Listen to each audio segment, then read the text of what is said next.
এসো।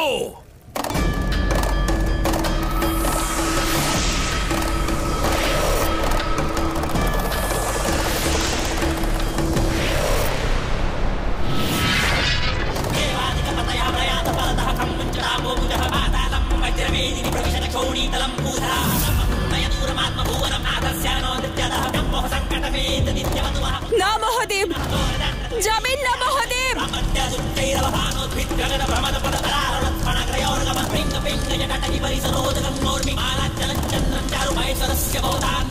দাঁড়ান মহাদেব, দাঁড়ান।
কেমন সংসার এটা, যেখানে স্বয়ং আদিশক্তি নিজের প্রতিশোধ স্পৃহায় বিবেক হারিয়েছেন, আর জগতের কল্যাণকারী গঙ্গা নিজের অহংকারে।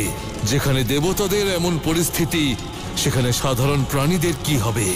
যেখানে ব্যক্তিগত ঈর্ষার কারণে এই সংসারকে পুড়িয়ে ভস্ম করে দেওয়া হয়। থাকতে চাই না আমি এমন স্বার্থপর সংসারে।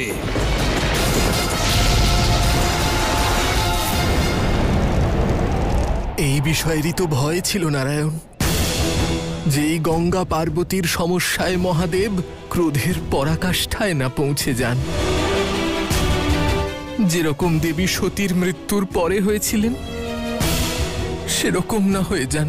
এটা আদিশক্তি আর পরম পবিত্র দেবী গঙ্গার সেই ভুল, যার পরিণাম সমগ্র সংসার ভোগ করবে। আর ব্যথিত হৃদয় থেকে উৎপন্ন হওয়া ক্রোধ দেখবে শিবের নতুন রূপ। রুদ্র রূপ দেখতে পাবে, রুদ্র রূপ দেখতে পাবে, রুদ্র রূপ দেখতে পাবে।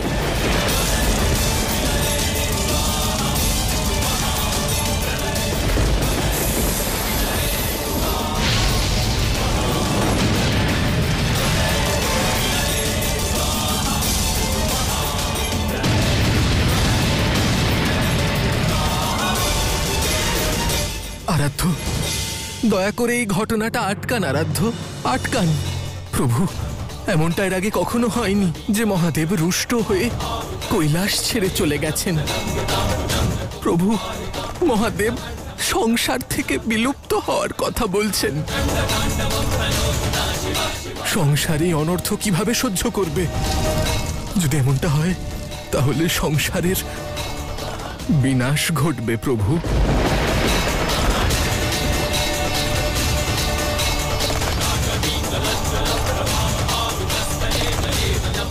না মহাদেব, আপনার শক্তিকে এত বড় শাস্তি দেবেন না। দাঁড়ান।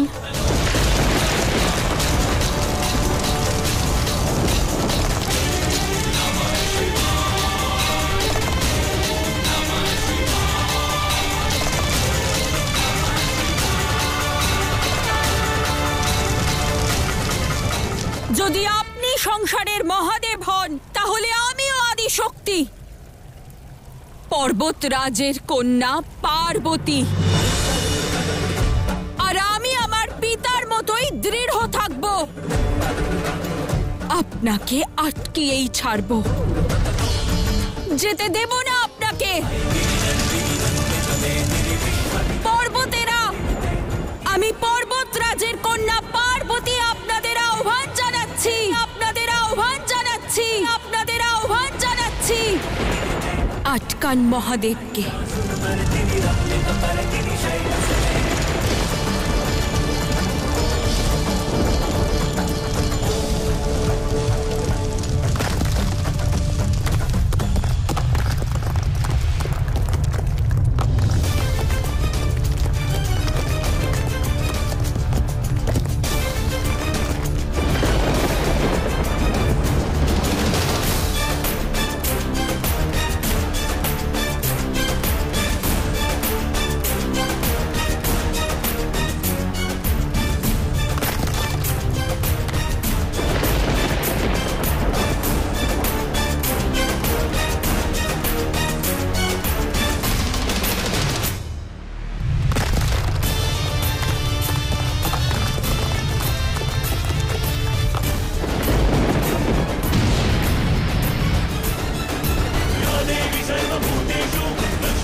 ক্রুদ্ধ করোনা শিবকে।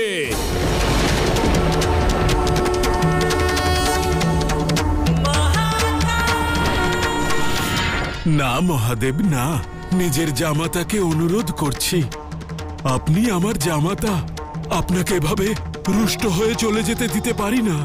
আজ না শিব থামবে আর না শিবের ক্রোধ, কারণ আজ আমি এই সংসার ত্যাগ করে একান্তে চলে যাব। কারণ এমন সংসার যেখানে কেবল ব্যক্তিগত কারণের জন্য জগৎ কল্যাণকে ভস্ম করে দেওয়া হয়, আমি থাকতে চাই না এমন সংসারে। আমি থাকবো না, আমি থাকবো না, আমি থাকবো না।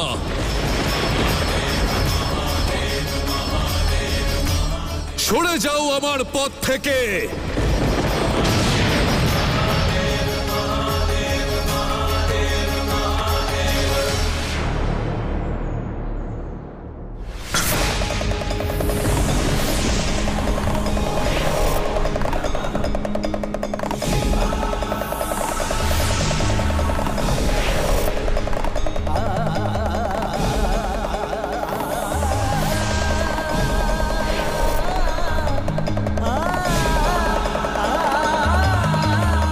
ক্ষমা করবেন মহাদেব, আমিও হিমালয় কন্যার আবাহনের সম্মুখে নিরুপায়।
আরাধ্য, মহাদেব তো থামছেনই না।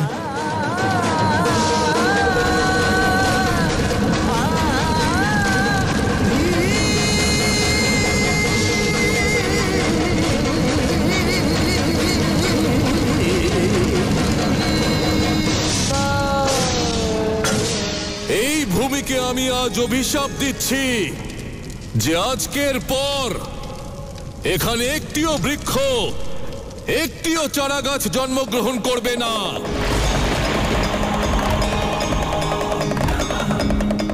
এই সমগ্র ভূমি কেবল একটি বন্ধা মরুভূমিতে পরিণত হবে, মরুভূমিতে পরিণত হবে।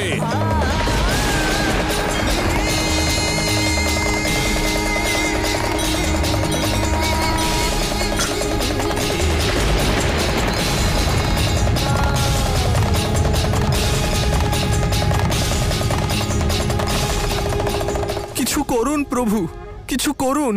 যদি মহাদেব ক্রোধের বশে এই সম্পূর্ণ সংসারের সংহার করে বসেন।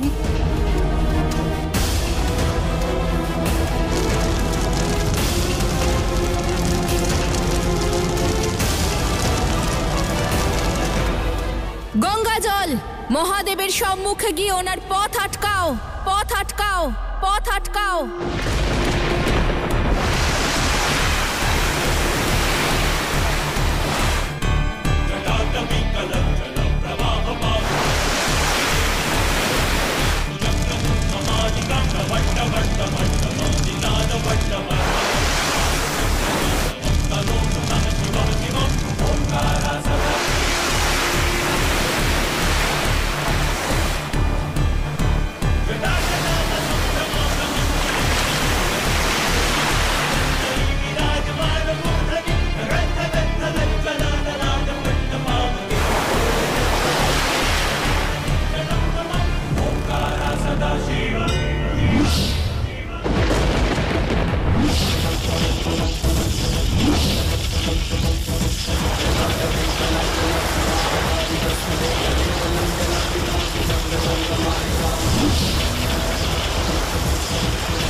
মহাদেব তো কিছুতেই থামছেন না। দেবী,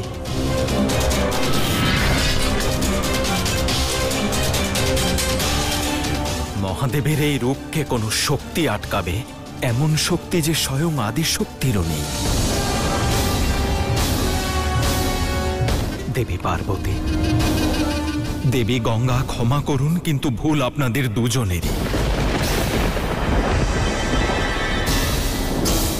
মহাদেবকে এমন বিরক্ত হওয়ার পরিস্থিতিতে আপনারাই উৎসাহিত করেছেন। নারায়ণ, এখন আপনারা দুজনে ওনাকে আটকানোর চেষ্টা করছেন, কিন্তু এটা তখন ভাবেননি যে মহাদেব চলে যেতেও পারেন। ক্ষমা করে দিন নারায়ণ, কারণ এই মুহূর্তে আপনার কথা না আমি শুনতে চাই না বুঝতে চাই। জানি আমি, আপনার ভাবনা আপনার বিবেককে পরাজিত করেছে, কিন্তু আপনাকে সত্যের দর্পণ দেখানো আবশ্যক ছিল। আপনারা দুজনে জগতের কল্যাণ ভুলে গিয়ে ষড়যন্ত্রে মেতে উঠেছে। তাই শক্তির আধার শিব শক্তিহীন হয়ে পড়েছেন। প্রেমের প্রকাশ মহাদেব বিরক্ত হয়ে গেছেন। কর্তব্যের পরিভাষা শম্ভুও তার কর্তব্য থেকে মুখ ফিরিয়ে নিয়েছেন।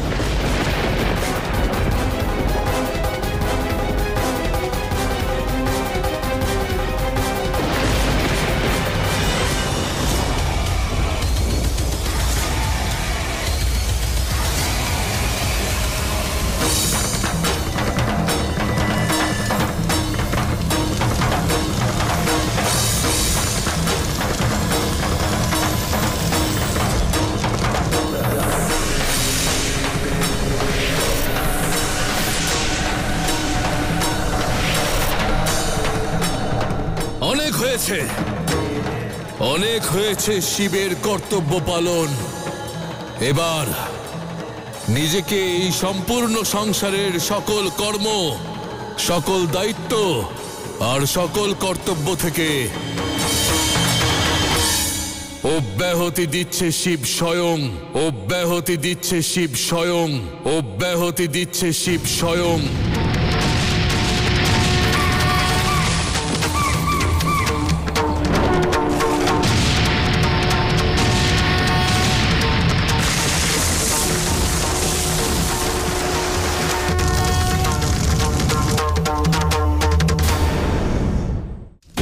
শুনলেন তো মাতা, সংসারের শিব সংসার ছেড়ে দিয়ে চলে যাচ্ছেন।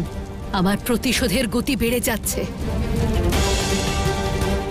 এই মুহূর্ত ক্ষমা চাওয়ার নয়, জয়ের উৎসবে মেতে ওঠার। এটা তোমার জয় নয়, অনেক বড় হার কন্যা।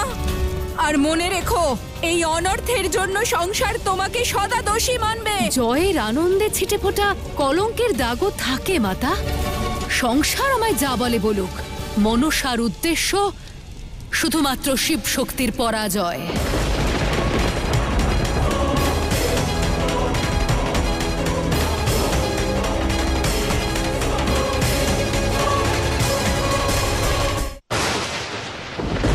নারায়ণ, দেবী আদিশক্তি আর দেবী গঙ্গা, এবার আপনাদের দায়িত্ব এই সংসারকে সামলানোর।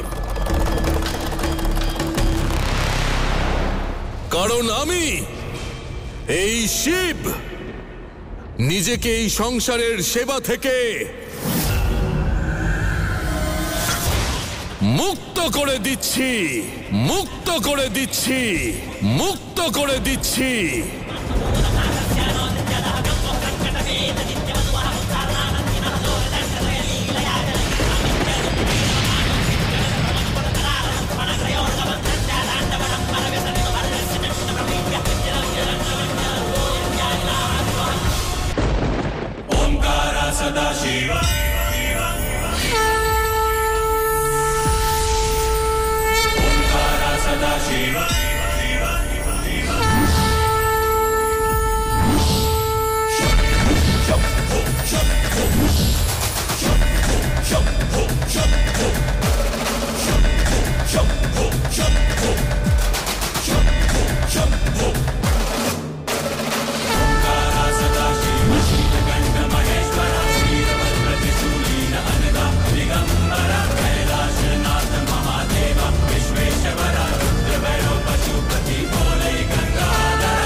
আমার একান্ত চাই চন্দ্রদেব।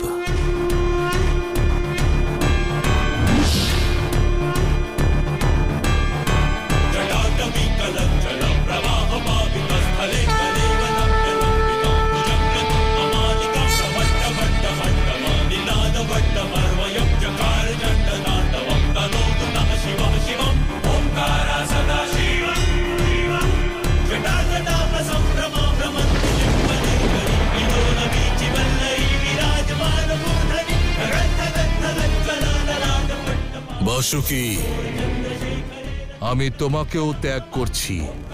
আমি একা থাকতে চাই, সম্পূর্ণ একা, সম্পূর্ণ একা, সম্পূর্ণ একা।